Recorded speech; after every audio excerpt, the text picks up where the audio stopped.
Welcome back to the channel, everybody. I have a quick video for you today. I actually went to my local card show, so I wanted to show you what I picked up. But first, I do have this camera turned intentionally this way towards this closet.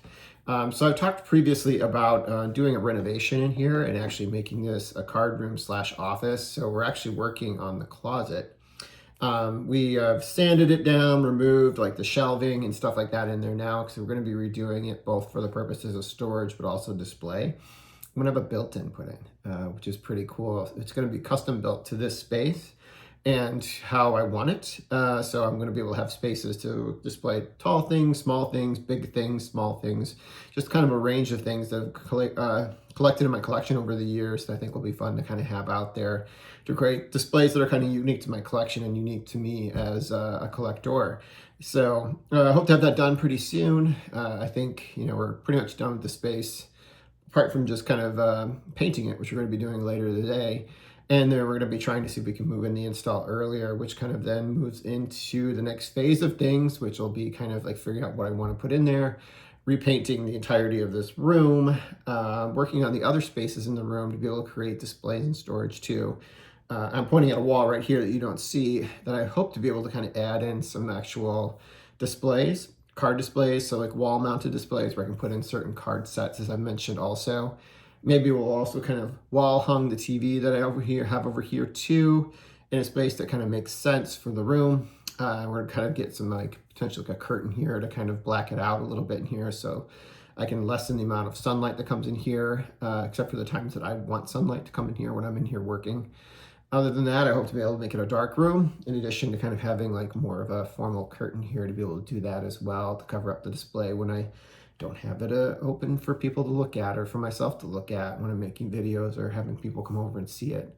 So anyway, I want to show you that real quickly because in the process of doing that, I actually had to do some cleaning out of the closet and actually found some stuff that I thought I had lost. So I'm going to show you some of those to you real quick, in addition to the pickup I'd made this morning.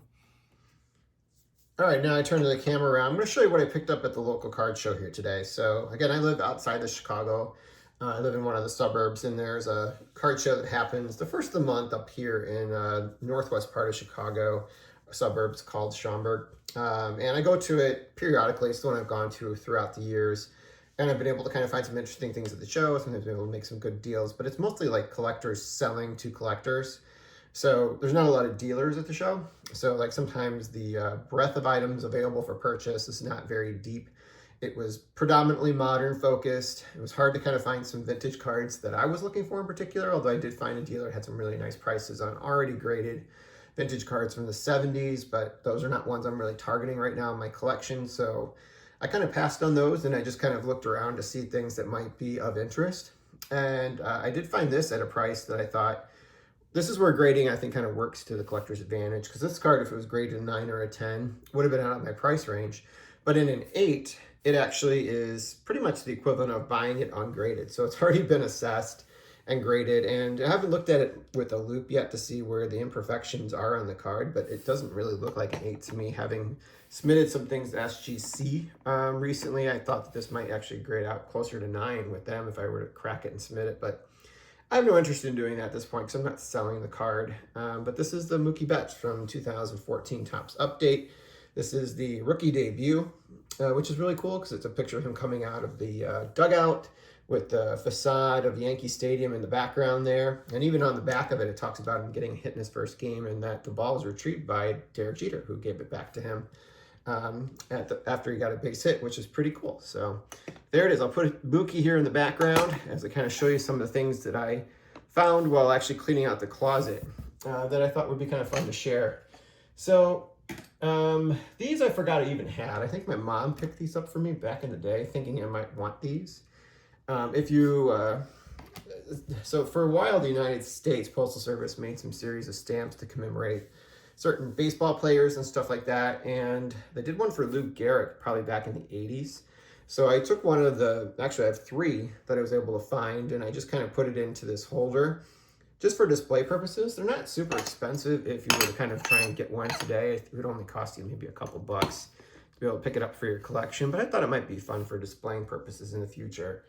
And I have 2 additional ones that were kind of found in that box that I was able to find up in the closet, which I thought I had misplaced. But the real thing that was of interest is I was trying to find this not too long ago. I was kind of wondering where it went because I knew I didn't throw it out, but I just could not find it. So back on I think it was the 18th of April in 1991, the current, which is now called something different, but the current Comiskey Park opened. It was the very first game, and my dad was able to get he and myself 2 tickets to the game, and we had to sit in the very last row of the upper deck. And actually, these are seats that no longer exist because when they did renovations in the early 2000s, they took out these last few rows of the upper deck, and they created like a little bit of a roof in that area. But it was kind of interesting. I couldn't find the ticket, but recently I just found the ticket. So this is an opening day ticket from 1991. It was very first game. They lost horribly. I think they lost like 14-0. Frank Tanana was the pitcher for the Tigers, and he was able to, I think, go like at least to the 8th inning or so. It was a pretty messy game from what I remember. In that same box, though, I was able to find a full ticket. Now, this is a little misleading. So if you read the box and the row and the seat number, you see that the seat number is 91. Well, this isn't an unused ticket. There was no seat 91, and there still isn't a seat 91 to this day. This is actually just commemorating the date.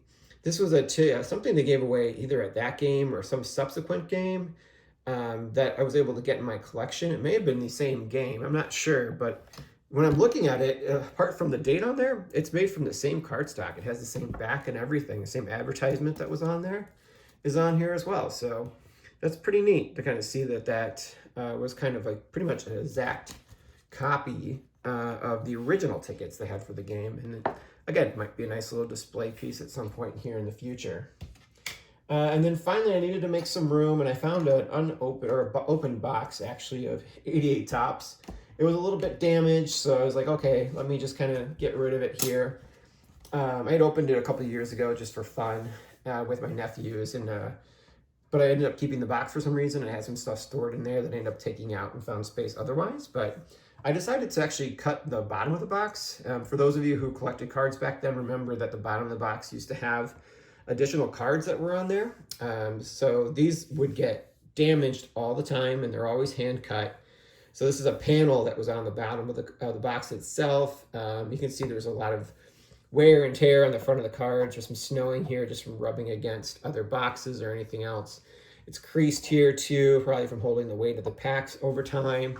But it's pretty cool because it's got 3 Hall of Famers on here. And they're usually like season highlight kind of things that they talked about. For Schmidt, they talk about him becoming the baseball all-time home run leader at third base. For Nolan Ryan, it shatters strikeout record for pitchers age 40 and older. And Henderson became the youngest player to reach 700 stolen bases, which is pretty fun. So pretty fun stuff I found. Again, the big thing of the weekend was the Mookie Betts. Hope to be able to kind of continue to put some videos together, but as this room starts getting torn up further, it might be a little hard for me to get things out there at the frequency I was doing before, but I hope to be able to kind of do my best to still stay connected to the community until this project's done, and then I will do a card room tour, which I think people really enjoy watching those things, and I will do that once I have everything done and I figure out what I'm going to display and how I'm going to display it. So it might still be a few months away, but I'm looking forward to kind of having that ready at some point, maybe in the summer. Late spring, probably the earliest. All right, enjoy the rest of your weekend, guys, and looking forward to Super Bowl week, which is always kind of fun.